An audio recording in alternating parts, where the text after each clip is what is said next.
산속의 지장보살.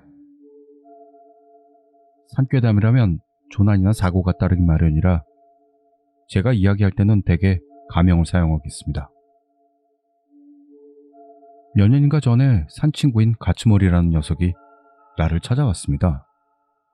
가츠머리는 나 같은 것보다도 한참 상급자로 외국산으로 올라도 될 만한 남자입니다만 한동안 만나지 못했었습니다. 그 가츠머리가 갑자기 찾아와서 실은 오늘 너한테 할 말이 있어서 왔어 라는 겁니다. 그러더니 친구 셋이 산에 갔던 이야기를 해줬죠. 가츠모리와 야마모토와 다나카라고 할까요? 그 셋이 산에 올랐습니다. 그곳은 저도 자주 가는 산으로 신앙으로 유명한 산이죠. 산 정상에 신사 같은 것도 있고 중간에 참배길도 있는 꽤 운치 있는 산입니다. 거길 셋이 어슬렁대며 올라가다가 가끔은 이런 등산도 좋네 떠들면서 오르는데 도중에 나이가 엄청 많을 것 같은 농나무가 있는 겁니다. 그 농나무를 보니 중간에서 이상한 각도로 휘어지고 그리고 다시 자라 올라가 있었습니다. 엄청 특이하게 자란 나무네 같은 이야기를 하는데 야마모토라는 놈이 그때 마침 오줌이 마려워져 그 농나무 뒤에서 소변을 보게 되었습니다. 등산을 하다 보면 화장실 같은 건 없으니까요. 잠시 후 숲을 속에 들어가 있던 야마모토가 황급히 돌아왔습니다. 왜 그러냐고 물어봤더니 이상한 걸 발견했다는 겁니다. 모두 야마모토 뒤에 붙어 보러 갔더니 그 농나무 뒤에 숨어있듯 50cm 정도의 지장보살들이 쭉 늘어서 있었습니다. 이상한 건 구석에서부터 몇 개인가에는 얼굴이 새겨져 있었습니다. 하지만 그 앞으로 있던 지장보살 상들은 얼굴이 밋밋한 겁니다. 그건 낡아서 풍화돼 얼굴이 사라진 게 아니고 처음부터 얼굴을 판 흔적이 없었습니다. 얼굴이 조각되어 있는 지장보살들도 보통은 통통하고 귀여운 것들이 많다고 보는데요. 이건 이상하게도 인간적이라고 할까요? 사실적인 얼굴을 하고 있었습니다. 뭔가 이상한 지장보살이네. 왜 이런 곳에 있는 거야? 그런 이야기를 하면서 일단 지장보살들에게 합장을 하고 등산을 계속했습니다. 그날은 날씨도 좋아 기분 좋게 등산할 수 있어서 그날은 그대로 내려와 셋이 술 한잔하고 즐겁게 헤어졌습니다. 그 후 얼마 지나지 않아 야마모토라는 놈이 혼자서 불쑥 설산으로 떠나버린 겁니다. 홀로 오를 실력이 있는 놈이라서 혼자 간다고 해도 별로 이상하지는 않았습니다만 평소에는 갈 때 그 셋 중 누군가에게는 이야기를 하고 갔었습니다. 그런데 그때에만 아무에게도 말하지 않고 불쑥 떠나버렸던 겁니다. 그리고 야마모토는 그 등산길에서 미끄러져 떨어져 죽고 말았던 거죠. 가스머리와 다나카는 어이를 상실해서 왜 아무 말도 안 하고 가버렸냐며 슬퍼했습니다. 그 후 시간은 흐르고 1년 후 딱 같은 계절이 되어 가츠머리와 다나카는 이야기를 나누다가 그러고 보니 야마모토와 작년에 산에 갔었지 하는 이야기가 되었던 겁니다. 그래서 가츠머리와 다나카는 야마모토의 공양도 할 겸 같은 산에 오르기로 합니다. 같은 길을 지나며 추억담을 나누면서 둘은 올라갔다고 합니다. 그러다 그 농나무가 있는 곳까지 도착. 그러고 보니 야마모토가 이 뒤에서 이상한 지장보살들을 발견했었지? 하는 이야기가 나왔습니다. 아직 있을까? 한번 보러 가볼까? 둘은 농나무 뒤로 돌아가 지장보살들을 본 겁니다. 그리고 둘은 얼어붙고 만 거죠. 왜냐하면 작년에 아무 생각 없이 지장보살들을 봤을 때 얼굴이 조각되어 있는 지장보살들의 수를 끝에서부터 세어봤던 적이 있었던 겁니다. 작년에는 15개의 얼굴이 새겨져 있었고 16번째부터가 밋밋했었습니다. 그런데 그때 봤을 때는 16번째 얼굴이 새겨져 있었던 거죠. 1년에 한 번 스님이 조각을 하고 있는지도 모를 일이기도 하고 그건 그걸로 이상한 일이 아닐 수도 있겠지만 조각되어 있는 얼굴이 야마모토와 똑같았던 겁니다. 둘은 너무 무서워져 이건 어쩌면 이 지장부살에 새겨진 얼굴의 사람은 죽고 마는 건가? 하는 이야기가 되었습니다. 그래서 이상한 기분이 되어 둘은 손을 모아 합장했지만 등산을 포기하고 돌아갔다고 합니다. 그리고 얼마 지나서 이번에는 다나카 혼자 불쑥 당일치기로도 갔다 올 수 있는, 그냥 하이킹으로도 갈 수 있는 산에 들어가 거기서 역시나 갑자기 죽고 말았습니다. 남은 가츠모리는 그 지장보살들이 신경이 쓰여 어떻게 할 수가 없었습니다. 하지만 무서워서 좀처럼 갈 수가 없죠. 그렇지만 역시나 너무 신경이 쓰여 그 지장보살들이 있는 곳에 혼자 가보기로 합니다. 그래서 조심조심 지장보살들을 살펴보자 이번에는 17번째 얼굴이 새겨져 있었고 그게 다나카의 얼굴과 판박이었던 것입니다. 가츠모리는 무서워져 거기서 발길을 돌렸다고 합니다. 그리고 제가 있는 곳에 너는 절대로 가지 마! 라고 말하러 왔다는 거죠. 나도 이야기를 듣고 대충 어느 산 근처겠구나 알았습니다만 갈 생각은 들지 않았습니다. 그러다니 가츠모리는 이건 실은 마지막까지 말 안 하려고 했는데 네 얼굴 보니까 참을 수가 없어서 말하련다 합니다. 다나카의 얼굴이 새겨진 17번째 지장보살 옆에 18번째에도 실은 얼굴이 새겨져 있었어. 그걸 나는 보고 말았어. 그러니까 이대로 계속 산에 다녔다가는 나는 산에서 죽고 말 거야. 그 지장보살은 내 얼굴이 새겨져 있지 않았을까 생각해. 그래서 나는 등산을 그만두련다. 그런 결심을 가츠모리는 내게 말했던 거죠. 나는 산행을 그만두겠지만 너도 거기에 가서 그걸 보는 건 그만두라고 충고하고 가츠모리는 돌아갔습니다. 그랬는데 이틀 후 엄청난 속도로 돌진해온 트럭에 치여서 가츠모리는 길거리에서 죽었습니다.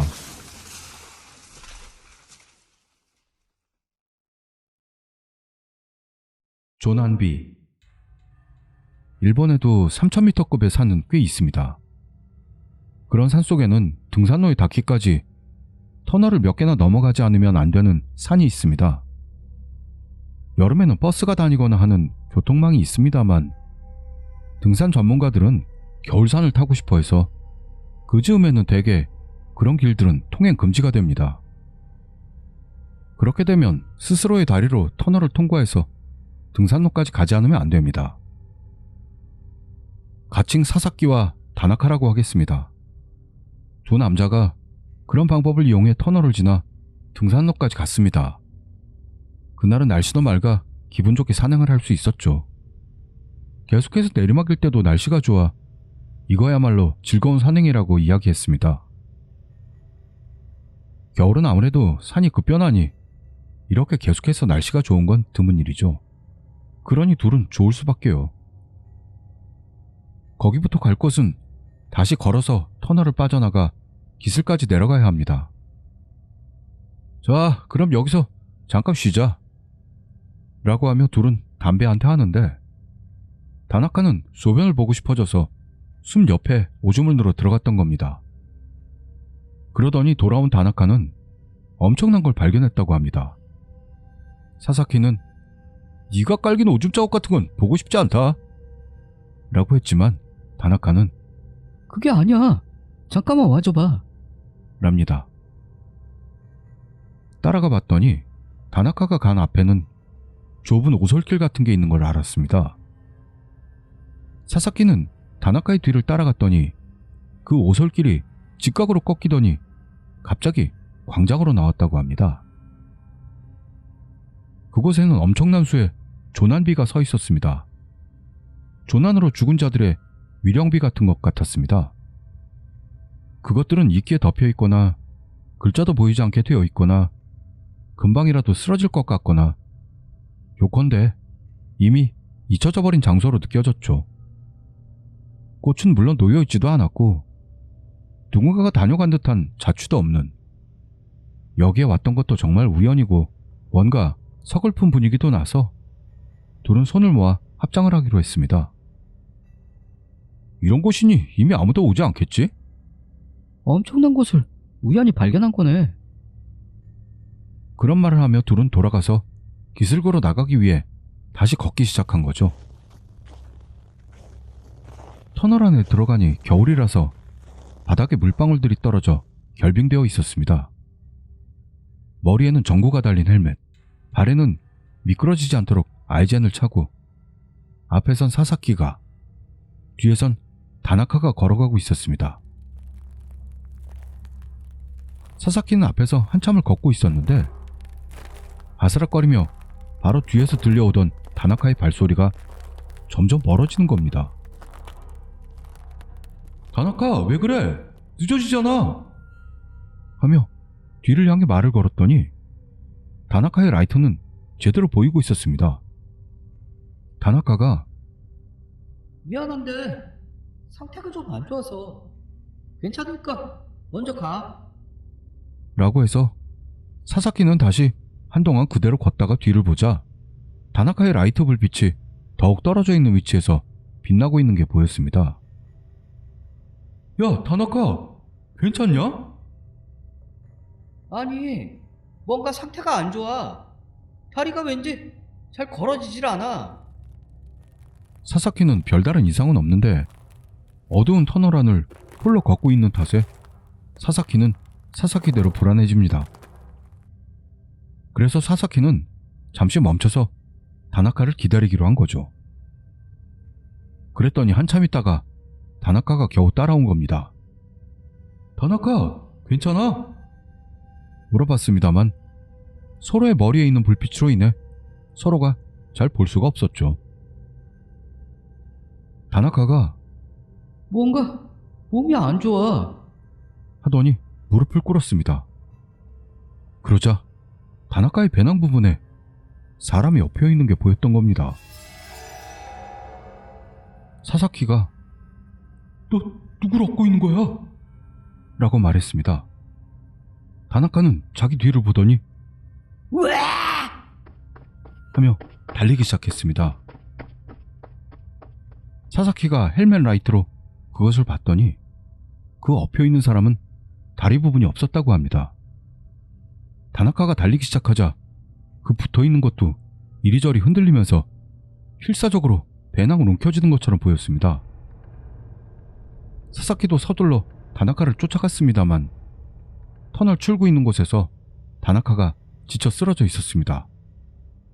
사사키는 나도 그 이상한 거 봤어. 빨리 깃을 걸어 나가서 앵마기를 받자. 라고 했더니 다나카는 그럴 필요가 있을까? 라고 해오는 겁니다. 아니, 앵마기를 받는 쪽이 좋다니까. 너 그거 허리 아래로 없었어. 나도 너무 무서워서 터널 안을 계속 달렸는데 터널을 나오기 직전에 몸이 가벼워졌어. 그리고 가벼워지는 순간에 고마워 라는 소리가 들렸어. 분명 그 미령비 있던 곳에서 누군가가 오기를 계속 기다렸을 거야. 돌아가고 싶었던 것 같아. 분명 그 영가는 뭔가 나쁜 짓을 하고 싶었던 게 아니고 그저 아랫역으로 돌아가고 싶었을 뿐인 거지. 그래서 우리를 거기로 불렀던 거라고 생각해. 그래서 둘은 그대로 산기슭까지 가서 돌아갔다고 합니다.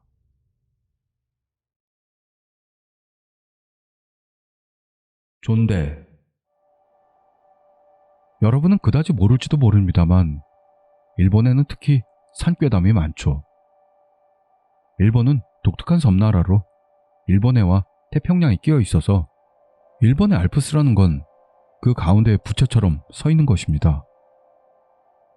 그러니까 양쪽 바다의 바람이 알프스에서 서로 부딪혀서 굉장히 복잡한 날씨가 되기 때문에 유럽의 산에 비해 상당히 조난이 많은 거죠. 한 번에 많은 사람들이 조난을 당하는 건 눈사태가 가장 많습니다. 저는 엄청난 비의 남자인데 산에 가려고 생각해 고속도로에 올라타려고 하면 뒤쪽 저 끝에서 비가 내리면서 거리가 정전 상태가 된 것처럼 보이지 않게 되는 그 정도의 비의 남자입니다. 그래서 그때도 결국 산에 오르지 못하고 산기슭에 예전부터 있는 숙소에 묵었던 거죠. 지금부터 할 이야기는 그 숙소 사장님에게 들었던 이야기입니다. 여러분은 들어본 적이 없을 거라 생각합니다만 존대라는 산에서 쓰는 도구가 있습니다.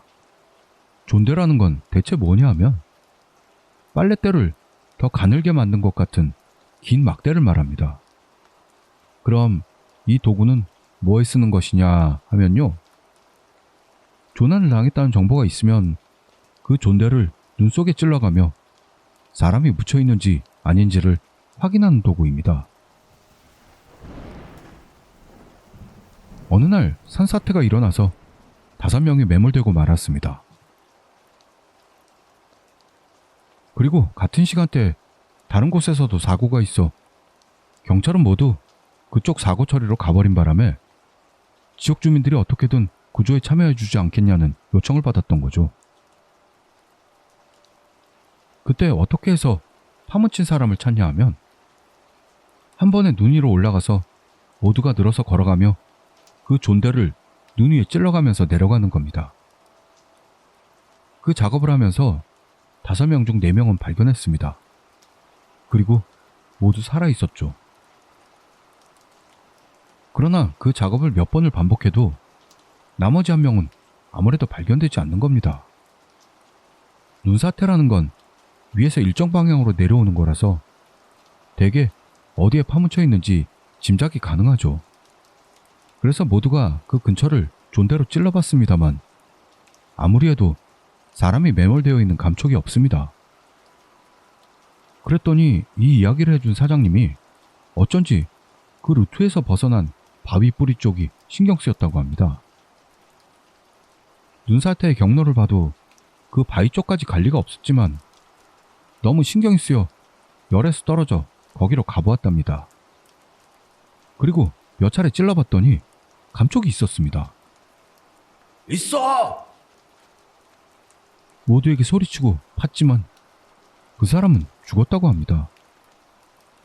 그래서 사장님은 굉장히 후회가 남은 적이 있었고 사장님 자신은 존대 사용이 익숙해 자신이 있던 바람에 그때는 서둘러 버려 그 파묻힌 사람의 이마에 상처를 내어버리고 말았던 겁니다. 시체에다 말이죠.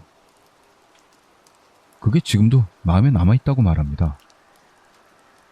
그 후로는 좀 더 존대 취급을 신중하게 하게 되어 지금은 고령으로 은퇴한 나이지만 예전에는 존대의 명인이라고 할 정도의 사람이었습니다. 그래서 그 이야기를 들으면서 좀 더 재밌는 이야기는 없냐고 물어봤더니 실은 2, 3년 후에 그 숙소에 손님을 데리고 안내해가면서 산 위쪽의 오두막까지 안내한 적이 있다고 합니다. 다른 손님도 없어서 사장님은 흔쾌히 그 손님을 데리고 갔다는 거죠. 그때는 날씨도 좋아 아무 일 없이 손님을 오두막까지 데려다 줄 수가 있었습니다. 그리고 다음날은 그 손님을 안내해 산을 내려가야 해서 근처에 있는 텐트장에 자기는 텐트를 치고 산장 사장과 사이가 좋아서 둘이 텐트에서 한잔했습니다. 산장 사장이 돌아가고 텐트 안에서 누워 자고 있는데 갑자기 발자국 소리가 바삭바삭하고 들려온 겁니다.